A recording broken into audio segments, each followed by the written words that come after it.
বাংলাদেশের সংবিধান অনুযায়ী শেখ হাসিনা যখন পদত্যাগ দেন করেননি, এবং সেটা বাংলাদেশের যে রাষ্ট্রপতি রয়েছেন উনিও বলেছেন যে শেখ হাসিনা কোনো পদত্যাগপত্র আমাদের কাছে আসেনি, এবং এই মানুষগুলোর কাছ থেকে শক্তি পাই এবং আমি দৃঢ়ভাবে বলতে পারি যে আমরা অবশ্যই বিজয় অর্জন করবো 1971-এর 16 ডিসেম্বর। এবং সরকারকে আমি বলছি তারা যেন সচেষ্ট হন, তারা যেন মানুষকে শান্তি দিতে পারেন, তারা যেন মানুষের মালিক না হয়ে মানুষের সেবা করার চেষ্টা করে।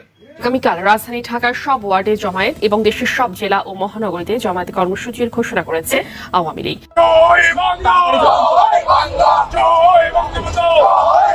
দর্শক, জানিয়ে দেব এই মুহূর্তে পাওয়া আপডেট বাংলা সংবাদ। শুরুতেই সংবাদ শিরোনাম। বাংলাদেশের রাজনৈতিক অঙ্গনে নতুন আলোচনার জন্ম। টানা কর্মসূচিতে আওয়ামী লীগ ঘুরে দাঁড়াচ্ছে। রাজপথে আওয়ামী লীগের বড় আন্দোলন। বাংলাদেশের সংবিধান অনুযায়ী শেখ হাসিনা এখনো বাংলাদেশের প্রধানমন্ত্রী। রাষ্ট্রপতি তিনিও একথা বলেন। 16 ডিসেম্বর দেশে আসছেন সাবেক প্রধানমন্ত্রী শেখ হাসিনা।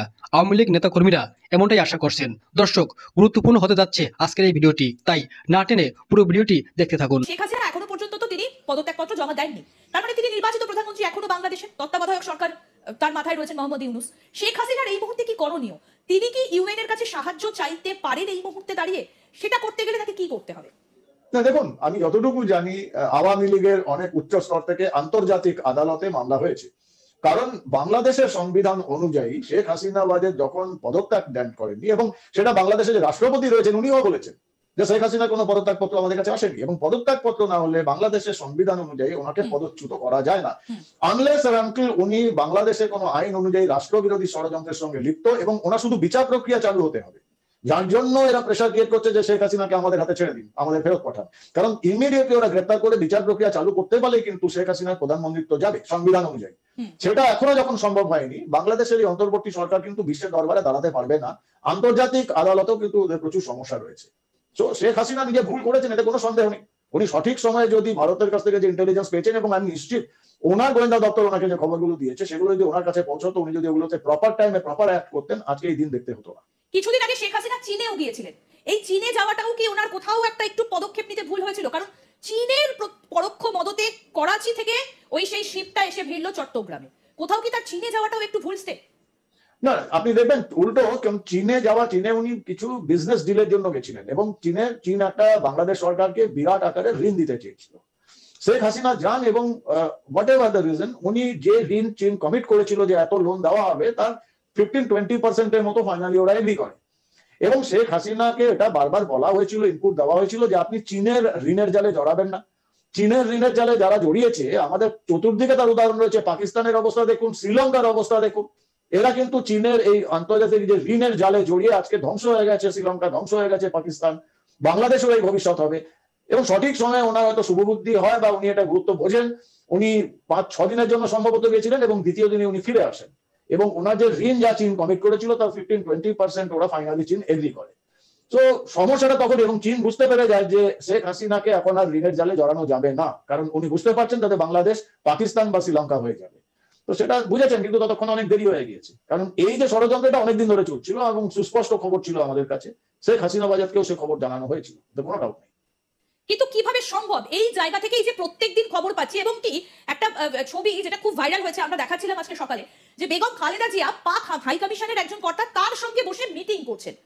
এই পরিস্থিতিতে দাঁড়িয়ে তো খুব স্পষ্টভাবেই বোঝা যাচ্ছে যে পাকিস্তানের মদত রয়েছে, এটা একেবারে প্রকাশ্যে এসে গেছে। তো সেই জায়গায় দাঁড়িয়ে কি করণীয় এই মুহূর্তে? ভারতই বা কি করবে? কারণ ভারত বিদ্বেষ চূড়ান্ত মাত্রায়। আপনি নিশ্চয়ই দেখেছেন যে আমরা যে প্রোগ্রামগুলো করছি এবং তার নিচে যে কমেন্টগুলো পড়ছে, চূড়ান্ত ভারত বিদ্বেষ। কবে বাংলাদেশের মানুষের মধ্যে এতটা ভারত বিদ্বেষী মানসিকতা গড়ে উঠলো? ভারত তো বরাবর বাংলাদেশকে সাহায্য করে গেছে, আপনি আরো ভালো জানেন সেটা। দেখুন, এই এক শ্রেণীর, আমি যেটা আবার বললাম, আপনি শুধু পুরো জেনারেলাইজ করে পুরো বাংলাদেশকে যদি আমরা বলি যে বাংলাদেশ পুরো ভারত বিদ্বেষী, সেটা আমার মনে হয় না ঠিক হবে। এই যে ভারতের বিরুদ্ধে একটা বাংলাদেশে ষড়যন্ত্র হচ্ছে, ভারত বিদ্বেষী একটা ষড়যন্ত্র হচ্ছে, এটা কিন্তু আমাদের কাছে খবর আসতো, জানছি, ইনফরমেশন, ইন্টেলিজেন্স ইনপুট আমরা পাই বিভিন্ন সূত্র থেকে। আমি ব্যক্তিগতভাবে খুব কনফার্মড হয়ে যাই, এই যে লাস্ট টি-20 ওয়ার্ল্ড কাপ, আপনি শুধু মনে করুন, লাস্ট টি-20 ওয়ার্ল্ড কাপে ভারত আর সাউথ আফ্রিকার ফাইনাল, সূর্যকুমার যাদব একটা অসম্ভব প্রায় ক্যাচ ধরেছিল, এবং সেই ক্যাচটাতে কিন্তু সাউথ আফ্রিকা হেরে যায়। ম্যাচের টার্নিং পয়েন্ট, ভারত জেতে, সাউথ আফ্রিকা হেরে যায়। এর মধ্যে বাংলাদেশ দূর অব্দি কোথাও নেই না। আপনি যদি দেখে থাকেন, তারপর সমাজ মাধ্যমে বাংলাদেশের প্রতিক্রিয়া এক শ্রেণীর মানুষের, যে বাংলাদেশ বলছে, বাংলাদেশ ওই এক শ্রেণীর মানুষ, ভারত চোর এবং যাবতীয় বিষদগার।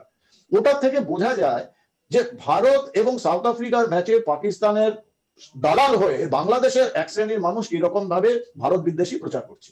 ভারত যখন বাংলাদেশকে হারায়, আন্তর্জাতিক মঞ্চ, আন্তর্জাতিক রেফারি, আইসিসির কড়া নজর সবকিছু রয়েছে, এভরিথিং ফ্রি অ্যান্ড ফেয়ার। তারপরে হারার পরে যেরকম ভাবে ভারত বিদ্বেষী স্লোগান চলে স্টেডিয়ামের মধ্যে, এবং আপনারা দেখেছেন একজন সোকল বাংলাদেশের সমর্থককে পুলিশ ওখান থেকে সরিয়ে দেয়, কিন্তু উনি প্রচন্ড প্রভোকেটিভ স্লোগান করছিলেন। তো এইগুলোতে বোঝা যাচ্ছে যে বাংলাদেশে একটা শ্রেণীর মধ্যে ভারত বিদ্বেষী মনোভাবটা গড়ে উঠেছে।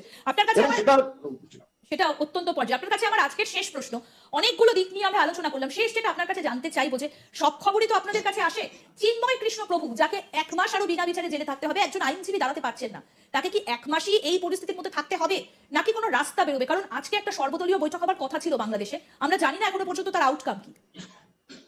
দেখুন, এই যে বেসিক্যালি যারা এই সাম্প্রদায়িক শক্তিগুলো বা এই যে সন্ত্রাসবাদী সংগঠনগুলো, এদের যে খুব একটা শিক্ষা দীক্ষা থাকে বা মাথায় বুদ্ধি থাকে তা তো নয়, এটা এই বদনাম কেউ দিতে পারবে না। কারণ আমি মাদ্রাসাতে পড়ে, আমি ধর্মগ্রন্থ নিয়ে পড়ে, আমি কোনো ধর্মগ্রন্থ বা ধর্মের বিরুদ্ধে বলছি না, যেটা বাস্তব সেটা বলছি। আপনার জ্ঞান শুধু ধর্মগ্রন্থ নিয়ে, এবার তার আপনি হাদিস, আয়াত, বয়াত এই নিয়ে আপনি পড়ে আপনি আন্তর্জাতিক আইন নিয়ে লড়তে পারবেন না। সেইটুকু আন্তর্জাতিক জ্ঞান যদি থাকে, সেটা রয়েছে মোহাম্মদ ইউনুসের। এবং এই নজরুল মানে আপাদমস্তক সাম্প্রদায়িক লোক, যারাকে পরিষ্কার বলছে বাংলাদেশের লোক দেশের হেফাজতের দালাল, আইএসআই দালাল, কিন্তু আইনটা তো বোঝেন। ওনারা বুঝতে পারছেন যে চাপটা কোথা থেকে আসবে, এখন চারদিক থেকে ঘিরে ফেলছে বিশ্ব জনমত। ওরা একটা এসকেপ রুট খুঁজছে। সোজাসুজি যদি নিজেদের দায় করে যে বাংলাদেশে এই অন্তর্বর্তী সরকার মুক্তি দিয়ে দিচ্ছে চিন্ময় প্রভুকে, সেটা আবার ওদের জন্য একটা সাংঘাতিক বড় সেটব্যাক। এই এসকেপ রুটটা হবে একটা সর্বদলীয় নাম করে যে আমরা গণতান্ত্রিক পরিকাঠামোকে বজায় রেখেছি, গণতন্ত্রের পরিবেশ রয়েছে, ভারত আমাদের বিরুদ্ধে বদনাম দিচ্ছে। কিন্তু অ্যাকচুয়ালিটা হচ্ছে ভারত এবং আন্তর্জাতিক দুনিয়ার প্রেসারের জন্যই ওরা এসকেপ রুট খুঁজছে। এই সর্বদলীয় বৈঠক করে হয়তো একটা বেরিয়ে আসবে রাস্তা। আমরা আশা করছি চিন্ময় প্রভু সেখান থেকে মুক্তি। মোহাম্মদ ইউনুসের যে জীবনযাপন, তার মেয়ে একজন হবে লেসবিয়ান বা বাইসেক্সুয়াল, আমি তার মেয়ের সেই মুখে, মানে নিজের মুখে স্বীকার করা ভিডিও দেখিয়েছি আপনাদেরকে। যারা দেখেননি, এই ইউটিউব ভিডিও ডেসক্রিপশনে এবং ফেসবুকের কমেন্ট বক্সে লিংক দেওয়া থাকবে, আপনারা দেখে নিতে পারেন। তো ডক্টর মোহাম্মদ ইউনুসের মেয়ে এখন আবার দেখছি একজন খ্রিস্টানকে বিয়ে করেছেন। তার ব্যক্তি জীবনে ধর্মের কোনো প্রয়োগ নেই, তিনি ধর্ম বিশ্বাস করেন এমনও কোথাও বলেন না, আবার অবিশ্বাস করেন তাও বলেন না, কিন্তু অঙ্গভঙ্গি কার্যকলাপে বোঝা যায় তিনি ধর্ম বিশ্বাসী নন, নাস্তিক। তো তার কাছ থেকে আর কি বা আশা করেন? খাদিজা এবং মোহাম্মদের বিয়ে নিয়ে কি শুধুমাত্র ডক্টর মোহাম্মদ ইউনুসই এইভাবে খোলামেলা কথা বলেছেন? কেন? এই যে মিজানুর রহমান আজহারী সেটি বলেছিল, চলুন শুনি। 25 বছরের বিশ্বনবী বিয়ে করলেন 40 বছরের এক বুড়ি মহিলাকে। আগে 2 বার তালাক খাইছে, অনেকগুলো বাচ্চা জন্ম দিয়ে প্রৌঢ়া একটা নারী ছিল। এই মহিলাকে বিয়ে করলেন বিশ্বনবী মুহাম্মদ। তাগড়া যুবক বিয়ে করলেন 40 বছরের এক মহিলা। তাও এমন যদি হইতো মহিলাটার বিয়ে হয় না, ইনট্যাক্ট মহিলা, তাও তো না, ভার্জিন না, উইডো, বিধবা, আরমালা। আচ্ছা, মিজানুর রহমান আজহারী, আজহার বিশ্ববিদ্যালয়ের আজহারী, তিনি বললে আবার খুবই আরাম। যদিও ডক্টর মোহাম্মদ ইউনুসের ব্যাপারে তেমন কোনো হুমকি ধমকি বা জিহাদের ঘোষণা করার কোনো ব্যক্তিকে আমরা দেখতে পাইনি। ডক্টর মোহাম্মদ ইউনুস আসলে কেন এই কথা বলেছিলেন? The Prophet of Islam, he married a businesswoman. No, not only he married a businesswoman, first he worked under her. She took a job. She took a job under her. আপনি civil বেশে সাধারণ জনগণের কাছে যাবেন, বাজারে, হাটে, বাজারে, গ্রামে, সার দোকানে গিয়ে কথা বলবেন। আপনার সমন্বয়কে কতটুকু পছন্দ করে মানুষ সেটা জানতে পারবেন। মানুষ তারা নির্বাচন করবে, এলাকা যাবে, প্রশ্ন আসে না তারা যা করতেছে দেশের মধ্যে। আজকে আমি লাভ দিচ্ছি না, কালকে দেখবেন আমার আক্রমণ হবে। তো আমি যে কথা বলতেছি, তো আমি জানি আমার আক্রমণ হবে, কেন আইনের লোক তো দাঁড়াই দেখবে, আমাকে মারবে, আইনের লোক দাঁড়াই দেখবে। ওইটা গণতন্ত্র না। আমার অন্য হলে আমারও বিচার হবে। তারা গায়ে হাত দেওয়ার অধিকার কে কাকে দিয়েছে? কাজে আমি অনুরোধ করবো তাদেরকে সামলানোর জন্য প্রশাসনকে আমি আবারও বারবার অনুরোধ করতেছি, আপনারা যদি একটু মানে সুদৃষ্টি দেন, দেশ শান্ত হয়ে যাবে। না, নির্বাচন তো করলে তারা তো আসলে মানুষ জনগণ তাদেরকে এখন পছন্দ করতেছে না। হ্যাঁ, 5 থেকে 10 তারিখে তাদেরকে অনেক পছন্দ করতো এবং তাদের কার্যক্রম আমি নিজেও পছন্দ করতাম। 5 তারিখ থেকে 10 তারিখ কিন্তু আমার কাছে খুব ভালো ছিল তাদের কার্যক্রম। যখন দেখছি 10 তারিখের পরে কলেজে ঢুকে ও অধ্যাপকের এই যে অব্যাহতি নিচ্ছে, পদত্যাগ করাচ্ছে জোর করে, এবং অনেকে এই হার্ট অ্যাটাকে মারা যাচ্ছে, অনেক অপমান করতেছে, এগুলো দেখার পর থেকে আস্তে আস্তে তাদের দিকে আমার আস্থা চলে আসছে। কাজে শুধু আমার না, যাদের মন আছে, বিবেক আছে, তারা অবশ্যই বুঝবে যে তারা কাজগুলা কি করতেছে। এই জন্য ভুলতে দূরের কথা, তাদেরকে জনগণ অ্যাকসেপ্ট করবে না তাদের এই আচরণের কারণে। তবে 5 থেকে 10 তারিখ কিন্তু ঠিক ছিল, এরপরে সব এলোমেলো হয়ে গেছে। আমাদের দেশের মানুষ একটা প্রবাদ আছে, হুজুগে বাঙালি।